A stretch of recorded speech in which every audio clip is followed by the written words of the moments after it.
कि प्याज के मूल्य में 25% का वृद्धि हो जाने पर कोई परिवार प्याज की खपत को कितना प्रतिशत कम कर दे जिससे उसका खर्च अपरिवर्तित रहे।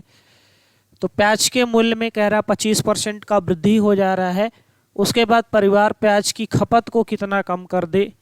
तो जनरली किसी भी चीज़ का अगर रेट बढ़ता है तो हम उस चीज़ को खाना कम कर देते हैं, क्योंकि पैसा अगर हमारे पास फिक्स्ड अमाउंट आ रहा है तो फिर हमें दो काम करने पड़ेंगे। अगर फिक्स्ड अमाउंट हमारे पास आ रहा है तो अगर कोई चीज़ सस्ती हो रही है तो हम उसे ज़्यादा बाय करेंगे, कोई चीज़ महंगी हो रही है तो फिर हम उसे थोड़ा सा कम कर देंगे। तो थोड़ा सा फार्मूला बेस्ड भी समझ लेते हैं, बाकी कॉन्सेप्चुअल भी इस चीज़ को हम लोग समझेंगे कि एग्जाम में कैसे सॉल्व करेंगे। तो आइए स्टार्ट करते हैं। कह रहा मूल्य, तो एक नॉर्मल छोटा सा फार्मूला है, मूल्य गुणे खपत कुल कीमत। मूल्य गुणे खपत कुल कीमत। कोई भी चीज़ अपने आप में 100% होती है, चाहे मूल्य हो, चाहे खपत हो, चाहे कुछ भी हो। आपके पास जो भी अमाउंट है, मिनिमम या मैक्सिमम कुछ भी है, वो आपका अपना 100% है। तो यहाँ पे मान लेते हैं कि मूल्य किसी भी चीज़ का 100 रहा होगा, उसकी खपत भी 100 रही होगी, तो कुल कीमत आपकी मल्टीप्लाई करने के बाद 10,000 आ रही होगी। अब कह रहा है प्याज के मूल्य में 25% का वृद्धि कर दिया जाए। तो मूल्य 100 था, 25 का वृद्धि कर दिया गया तो 125 हो गया। फिर कह रहा है खपत में, प्याज की खपत में कितना कमी कर दिया जाए। तो पहले 100 खा रहे थे, तो अब हम क्या करेंगे, कुछ न कुछ उसमें कमी कर देंगे ताकि उसकी कुल कीमत में कोई परिवर्तन ना हो। पैसा पहले भी आपके पास 10,000 था, आज भी आपके पास 10,000 रुपये शेष बचे हुए हैं। जैसे आप लोग ही यहाँ पे एग्जाम की प्रिपरेशन कर रहे हैं, घर से गांव से यहाँ पे आके रह रहे हैं शहर में, तो घर से एक फिक्स्ड अमाउंट आपको मिलता होगा, मम्मी पापा आपके फिक्स्ड अमाउंट आपको एक देते हैं। सपोज करो कि आपके पास 10,000 रुपये आ रहा है पर मंथ। मूल्य 100 था, खपत 100 थी, दोनों का मल्टीप्लाई किया तो आपका कुल कीमत बन के आ रहा है 10,000 रुपये। 10,000 रुपये पर मंथ आ रहा है। और अगर किसी चीज़ का, मान लो प्याज ही आप खा रहे हैं या फिर कमरे का मूल्य है, कुछ भी है, रेट आपका बढ़ा तो पैसा आपका उतना ही है, उतना ही पैसा खर्च करना है। अगर इधर रेट बढ़ रहा है तो इधर खपत में कुछ ना कुछ कमी फिर आपको करनी पड़ेगी, क्योंकि इधर आपका अमाउंट फिक्स्ड है, इसमें कोई परिवर्तन नहीं होना चाहिए। अब इसको सॉल्व कर लेते हैं। 125 से काटेंगे इधर 1,000। ध्यान देखिए यहाँ पे 10,000 है, 1,000 को काट रहे हैं 125 से, तो 125 100 को ले जाएंगे 1,000 में तो 8 बार 800 हो गया। 25 अट्ठे 200 होता है, तो 800 और 200 1000 पूरा कट जाएगा। कितनी बार गया, 8 बार। एक 0 था तो 80 हो गया। यहाँ पे क्या बचा आपका, 100 माइनस में x।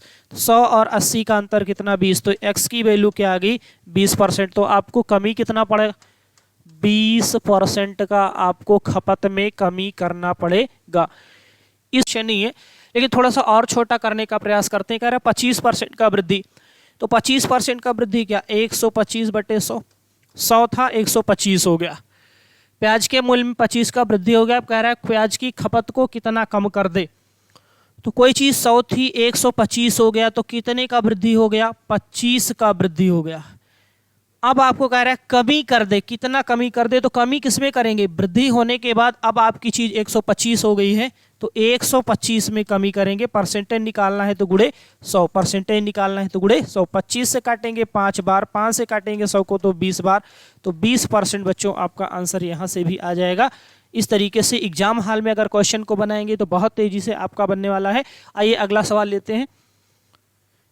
अगला क्वेश्चन ये रहा, कह रहा है चावल के मूल्य में 20% का कमी हो जाने पर कोई परिवार चावल की खपत को कितना प्रतिशत बढ़ा दे ताकि उसका खर्च पर कोई प्रभाव ना पड़े। एकदम सिंपल सा आसानी सा क्वेश्चन है। मेथड 2 से हम देखेंगे इसको, मेथड 2 से देखेंगे, फार्मूला से नहीं जानने वाले इसको करने के लिए। कह रहा है चावल के मूल्य में 20% का कमी।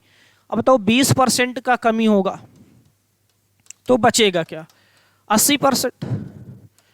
अगर चावल के मूल्य में 20 का कमी होगा तो बचेगा क्या, 80%। फिर कह रहा है चावल की खपत को कितना बढ़ा दें। पहले 100 था, अभी 80 हो गया है, कितना कमी हुआ है, 20 का कमी हुआ है। अब कह रहा है कितना बढ़ा दे, बढ़ोतरी किसमें करेंगे, 100 था 80 हो गया तो 80 में बढ़ाएंगे ना, 80 में वृद्धि करेंगे। बटे में 80, परसेंटेज है तो गुणे में 100, 20 चौक 80, 4 से काटेंगे तो 25। तो आपका आंसर क्या आया? 25%। ऑप्शन नंबर बी आपका एकदम करेक्ट आंसर आ रहा है। अगला क्वेश्चन आइए देखते हैं। ये क्वेश्चन है, कह रहा है कि एक आयत की लंबाई को 20% और चौड़ाई को 10% बढ़ा दिया जाए तो आयत के क्षेत्रफल में कितने प्रतिशत का वृद्धि हो जाएगा? तो बेसिक स्ट्रक्चर इसका अगर समझना है तो समझ लेते हैं। क्या है? आयत है, तो आयत में आपका लंबाई और चौड़ाई होता है। एक लंबाई है और एक आपकी चौड़ाई है, एक लंबाई है और एक चौड़ाई है। तो चाहे लंबाई हो चाहे चौड़ाई हो, कुछ भी हो, आपका अपने आप में वो 100% होता है। ये भी 100 है और ये भी 100% है। दोनों चीज़ें अपने आप में क्या है? 100% है। कह रहा है आयत की लंबाई को 20% और चौड़ाई को 10% बढ़ा दिया जाए तो अभी प्रेजेंट में जब आपने कुछ भी बढ़ोतरी या घटोतरी नहीं करी है तब आयत का क्षेत्रफल क्या है? तो लंबाई गुणे चौड़ाई। अभी प्रेजेंट में इसका क्षेत्रफल क्या है? 100 गुणे 100 मतलब 10,000। इसका एरिया अभी ये है। अब बाद में कह रहा है कि 20 बढ़ा दिया जाए और 10 बढ़ा दिया जाए। तो ठीक है, 20 और 10 बढ़ाने के बाद क्या होने वाला है? 20 बढ़ाएं तो 120 हो गया, 10 बढ़ाएं तो 110 हो गया। दोनों बार बढ़ोतरी की गई, 10 की बढ़ोतरी यहाँ पे की गई है और 20% चौड़ाई को भी बढ़ाया गया है यहाँ पे। तो 20 बढ़ाया गया, ये 10 बढ़ाया गए तो 110 और 120 हो गया। अब इन दोनों का अब एरिया क्या हो जाएगा? तो 12 ग्राम में 132, 20, 13,200। अब नया एरिया क्या हो गया? 13,200। पूछ रहा है क्षेत्रफल में कितने प्रतिशत का वृद्धि हुआ? तो 10,000 पहले था, अब 13,200 हो गया है। कितना वृद्धि हुआ है? तो 3,200 का वृद्धि हुआ है। किस में वृद्धि हुआ है? 10,000 में वृद्धि हुआ है। परसेंटेज निकालना है तो गुणे 100 कर दो। 1 0 2 0 कट गया, 2 0 यहाँ से भी कट गया। तो आपका आंसर क्या आया? 32% की टोटल वृद्धि हुई है। ऑप्शन नंबर बी आपका एकदम करेक्ट आंसर बन रहा है। ये तो आपका समझाने वाली चीज़ थी, समझने वाली चीज़ थी। बाकी इस टाइप से एग्जाम में आपको करना नहीं है। एग्जाम में कैसे इसका ट्रीटमेंट करेंगे आइए देखिए। मेथड 2 इसका कह रहा है आयत की लंबाई को 20% और चौड़ाई को 10% बढ़ा दिया जाए तो अब तो किसी चीज़ को 20% बढ़ाएंगे तो 120 हो जाएगा और 120% को बोलेंगे 6/5। 120% को बोलेंगे आप 6/5। नहीं समझ में आ रहा है तो यहाँ देख लीजिए 120% मतलब 120/100, 20 छक्का 120, 20 पंचे 100, 6/5। तो डायरेक्ट हम लिखेंगे कि 20% का वृद्धि मतलब 120 हो गया तो 120/100 को लिखेंगे 6/5। फिर कह रहा है चौड़ाई में 10% का वृद्धि हो रहा है तो चौड़ाई में 10% का वृद्धि मतलब 110 हो गया। 110/100 मतलब 11/10 ये हो गया। अब आपका एरिया क्या बन रहा है? 11 छक्का 66, 10 पंचे 50, 11 छक्का 66, 10 पंचे 50। कहने का मतलब ये था कि पहले एरिया आपका 50 था, अब आपका एरिया 66 हो गया है। तो कितने का वृद्धि हो रहा है? 16 का वृद्धि हो रहा है। वृद्धि किस में हो रहा है? 50 में। परसेंटेज निकालना है तो गुणे 100, 50 दूना 100, 16 दूना 32, तो 32% आपका बच्चों आंसर आ गया। ऑप्शन नंबर बी आपका एकदम करेक्ट है। एग्जाम हॉल में आप इसका ट्रीटमेंट इसी टाइप से करेंगे, बेसिक से करने के लिए नहीं जाइएगा, वो तो बस आपके समझने के लिए था। बाकी एग्जाम में आप इसका इलाज इस तरीके से करेंगे। अगला क्वेश्चन देखते हैं इस टाइप का। ये क्वेश्चन और है, कह रहा है किसी आयत की लंबाई को 25% बढ़ा दिया जाए तो डायरेक्ट मेथड 2 से ही देखते हैं। कह रहा है लंबाई को 25 बढ़ा दिया जाए तो 25 पंचे 125, 25 चौको 100। 25% की वृद्धि को 125 मतलब 5/4। फिर कह रहा है चौड़ाई को 20% घटा दिया जाए। चौड़ाई अगर 20% घटाया जाएगा तो हो क्या जाएगा? 80%। 100 में 20 का कमी होगा तो आपका क्या हो जाएगा? 80%। और 80% को बोलेंगे 4/5। कह रहा क्षेत्रफल में कितना परिवर्तन हो जाएगा? क्षेत्रफल में कितना परिवर्तन हो जाएगा? तो कितना परिवर्तन हो रहा है? 4 से 4 कट गया, 5 से 5 कट गया, कुछ नहीं आया, 0 आ गया, 1 आ गया, 1/1। 1 पहले था, 1 आज भी है, तो क्या हो गया? नो चेंज, कोई परिवर्तन नहीं होगा। जितना पहले था आज भी एरिया आपका उतना बना हुआ है, तो अपरिवर्तित होगा, कोई भी परिवर्तन नहीं होगा। अगला क्वेश्चन देखते हैं।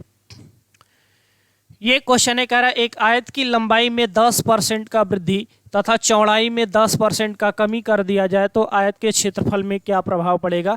तो मेथड 2 से ही इसको देख लेते हैं। कह रहा है कि लंबाई में 10% का वृद्धि 11/10 और कह रहा है चौड़ाई में 10% का कमी, 10% का कमी हो जाएगा तो 90% हो जाएगा और 90% को 9/10। इसको सॉल्व करेंगे तो 11 9 99 और 10 10 100। कोई भी चीज क्या है यहाँ पे देखिए, कह रहा है 100 है 99 हो गया तो 1 का कमी हुआ है। कितने में कमी हुआ है? 100 में हुआ है। परसेंटेज निकालना है तो गुणे 100, 100 से 100 कट गया, आया क्या? 1 का कमी, 1% की कमी आ रही। ध्यान रखिए कमी कैसे अंदाजा लगाएंगे। आपका चीज क्या है, आपका जो भी मेन वैल्यू है आपकी 100 है, 100 था 99 हो गया तो साफ साफ दिख रहा है कि कमी हो रहा है। तो कितने का कमी हो रहा है? 1% का कमी हो रहा है। तो ऑप्शन नंबर बी आपका एकदम करेक्ट ऑप्शन है। ऐसे ऑप्शन जब भी इस टाइप का क्वेश्चन आता है 1%, 2%, 4% की कमी या वृद्धि होती है तो उतना ही 1% अगर ऑप्शन में आ रहा है तो 1% का कमी और 1% का वृद्धि दोनों आपके ऑप्शन में रहेगा। और आप समझेंगे कहाँ से कि वृद्धि हो रहा है कमी हो रहा है, तो मेन फ्रैक्शनल वैल्यू में जो डिनोमिनेटर वैल्यू है वो आपकी कंप्लीट वैल्यू है, उसी से कंपैरिजन करके हम पता लगाएंगे कि आपका बड़ा है, कोई चीज़ बढ़ी है या कमी हुई है। 100 था 99 हो रहा है तो साफ साफ दिख रहा है कि कमी हो रही है, 1 की ही कमी हो रही है। अगर 100 से ज़्यादा आता ऊपर तो फिर वृद्धि हो रहा है। कितने का वृद्धि हो रहा है वो फिर हम समझ लेते हैं। अगला क्वेश्चन देखते हैं। ये क्वेश्चन है, कह रहा है एक मकान के कॉरिडोर की चौड़ाई यदि 50% बढ़ा दिया जाए और लंबाई 10% घटा दिया जाए तो क्षेत्रफल में क्या परिवर्तन होगा। तो सिंपल सा आयत का ही क्वेश्चन है, लंबाई और चौड़ाई वाला मैटर है, आयत का क्वेश्चन है। तो 50% बढ़ा दिया जाए, 50% मतलब 150। मेथड 2, 50% को क्या बोलेंगे? 150 को 3/2। यहाँ पे देख लीजिए 150%, 50 से काटेंगे 3 बार, 50 से काटेंगे 100 को 2 बार, तो ये आ जाएगा आपका 3/2। और ये चीज़ आपको परसेंटेज जब पढ़ा रहे थे तो पहले दिन हमने डिटेल में बता रखा है कि कुछ परसेंटेज वैल्यू हैं जिनको फ्रैक्शनल वैल्यू आपको याद रखनी है। तो 50% की वृद्धि क्या होगी? 150% हो गया तो 150 को 3/2। फिर कह रहा है लंबाई 10% घटा दिया जाए, तो कोई भी चीज़ 100% होती है, 10% अगर आप घटाएंगे तो 90% हो जाएगी और 90% को बोलेंगे 9/10। तो 9 3 27 और 10 दूना 20। अब यहाँ पे आप अंदाजा लगाइए कि वृद्धि हो रहा है कमी हो रहा है। 20 था 27 हो गया है तो वृद्धि हो रहा है, 20 था 27 हो गया, कितने का वृद्धि हो रहा है? 7 का। किस में वृद्धि हो रहा है? 20 में। परसेंटेज है तो गुणे 100, 20 पंचे 100, 7 पंचे 35, 35% का वृद्धि हो रहा है। ऑप्शन नंबर सी आपका एकदम करेक्ट ऑप्शन है, 35% का वृद्धि। अगला क्वेश्चन देखते हैं। तो आज के लिए बच्चों इतना ही। नेक्स्ट वीडियो में परसेंटेज के कुछ नए टाइप के क्वेश्चन के साथ फिर से आपके सामने हाजिर होंगे। तब तक के लिए नमस्कार, जय हिंद।